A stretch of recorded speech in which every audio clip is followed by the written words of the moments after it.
Hello friends, recruitment update official চ্যানেলে তোমাদেরকে welcome. আজকে তোমাদের জন্য দিল্লি পুলিশ কনস্টেবলের একটি নোটিফিকেশন নিয়ে চলে এসেছি। অল ইন্ডিয়া ভ্যাকেন্সি আছে, যে কেউ যে কোনো জায়গা থেকে আবেদন করতে পারে।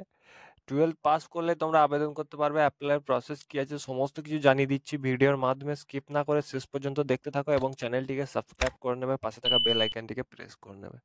এটা হচ্ছে official notification, government of India, ministry of personal public prison. ঠিক আছে, এটা তুমি তোমার এসএসসি এই পোর্টালের মাধ্যমে তোমরা অ্যাপ্লাই করবে। তোমাদের অ্যাপ্লাই স্টার্ট হয়ে গেছে 22/9/2025 থেকে। যা লাস্ট ডেট তোমরা অ্যাপ্লাই করতে পারবে 21/10/2025 পর্যন্ত অ্যাপ্লাই করতে পারবে। লাস্ট ডেট ফিস পেমেন্ট করা 22/10/2025 এবং কারেকশন উইন্ডো ওপেন হবে 29/10/2025 থেকে 31/10/2025। ডিসেম্বরে তোমাদের এক্সাম কন্ডাক্ট করানো হবে। কোনো রকম কোয়ারি থাকলে এই নাম্বারে কন্ট্যাক্ট করো। তারপর তোমাদেরকে যে ডিটেলস দেবো সেটা হচ্ছে তোমাদের দিল্লি পুলিশের তোমাদের টেন্টেটিভ ভ্যাকেন্সি। পে স্কেল থাকছে 21,700 থেকে 69,100 পর্যন্ত। Group C constable executive male এবং কনস্টেবল এক্স সার্ভিসম্যান মেল এবং constable ex ex serviceman male, তোমরা এই সব ভ্যাকেন্সিতে তোমরা অ্যাপ্লাই করতে পারবে। টোটাল তোমাদের এতগুলি ভ্যাকেন্সি খালি আছে। আর reserve, OBC, SC, ST total নিয়ে সব কিছু 7500 এত টোটাল অ্যাপ্রক্স। এসসি এসটি ক্যান্ডিডেটরা 5 বছরের ছাড় পায়, ওবিসিরা 3 বছর। এছাড়াও গভর্নমেন্ট রুল অনুযায়ী যেসব ক্যাটাগরি আছে এক্স সার্ভিসম্যান সহ অন্যান্য, তারা এরকম ছাড় পায়। এসেনশিয়াল কোয়ালিফিকেশনের ক্ষেত্রে তোমাদের উচ্চ মাধ্যমিক পাস করে থাকলে আবেদন করতে পারবে, অথবা 11th পাস করলেও অ্যাপ্লাই করতে পারবে।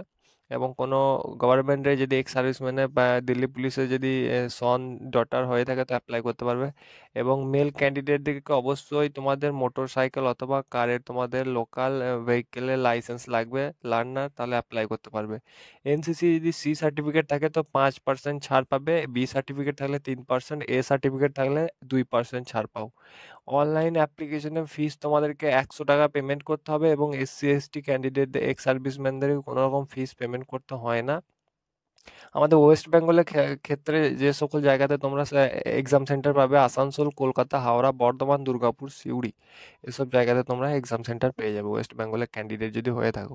কম্পিউটার বেসড টেস্টের মাধ্যমে তোমাদের হবে সিলেকশন। পার্ট এতে জেনারেল নলেজ এবং কারেন্ট অ্যাফেয়ার, পার্ট বিতে রিজনিং থাকছে, পার্ট সিতে নিউমেরিক্যাল অ্যাবিলিটি থাকছে, পার্ট ডিতে কম্পিউটার ফান্ডামেন্টাল এসবে থাকছে। কারেন্ট অ্যাফেয়ারে তোমাদের 50 কোয়েশ্চেন 50 মার্কসের, রিজনিংয়ে 25 কোয়েশ্চেন 25 মার্কসের, নিউমেরিক্যাল অ্যাবিলিটি 15 কোয়েশ্চেনে 15 মার্কসের, কম্পিউটারে 10 কোয়েশ্চেন 10 মার্কসের। টোটাল 90 মিনিট তোমাদের টাইম থাকবে এক্সামে। 90 মিনিটের পর তোমাদের এক্সাম তোমাদের কন্ডাক্ট করানো হবে। তারপর 0.25 তোমাদের নেগেটিভ মার্কিং থাকছে এই এক্সামের জন্য। ভালোই টাইম আছে, যতটা সম্ভব তোমরা। এটা তোমাদের ফিজিক্যাল এন্ডুরেন্স টেস্ট। তোমরা 30 বছরের ওপর যদি হয়ে থাকো তো 1600 মিটার 6 মিনিটে, লং জাম্প 14 ফিট, তারপরে হাই জাম্প থাকছে 3.9 ফিট। 30 থেকে 40 বছরের মধ্যে হয়ে থাকলে 7 মিনিট লাগবে, 13 ফিট, তার হাই জাম্প থাকবে 3.6। 40 বছরের মধ্যে যদি হয়ে থাকো তো 8 মিনিটে 1600 মিটার এবং লং জাম্প 12 ফিট এবং 3.3। স্ট্যান্ডার্ড ফিজিক্যাল মেজারমেন্টে মেল এবং ফিমেলের কি থাকে তোমাদেরকে আমি জানিয়ে দিচ্ছি। হাইট থাকবে মেলেদের ক্ষেত্রে 170 সেন্টিমিটার হাইট তোমাদের লাগবে এবং 5 সেন্টিমিটার তোমরা ছাড় পাবে হিল এরিয়া যারা আছো। চেস্ট তোমাদের লাগবে, এসসি এসটিরা 5 সেন্টিমিটার ছাড় পাবে এবং চেস্ট লাগবে 81 সেন্টিমিটার এবং 4 সেন্টিমিটার তোমাদেরকে ফুলাতে হবে। 81 থেকে 85 তোমাদের লাগবে, গভর্নমেন্ট রুল অনুযায়ী যেরকম তোমরা সিস্টেম করে থাকে। তো ভালো একটি অপরচুনিটি, সবাই তোমরা অ্যাপ্লাই করে নেবে এবং এই ধরনের গভর্নমেন্ট রিলেটেড আপডেটের জন্য আমাদের চ্যানেলটিকে সাবস্ক্রাইব করে নেবে, পাশে থাকা বেল আইকনটিকে প্রেস করে নেবে।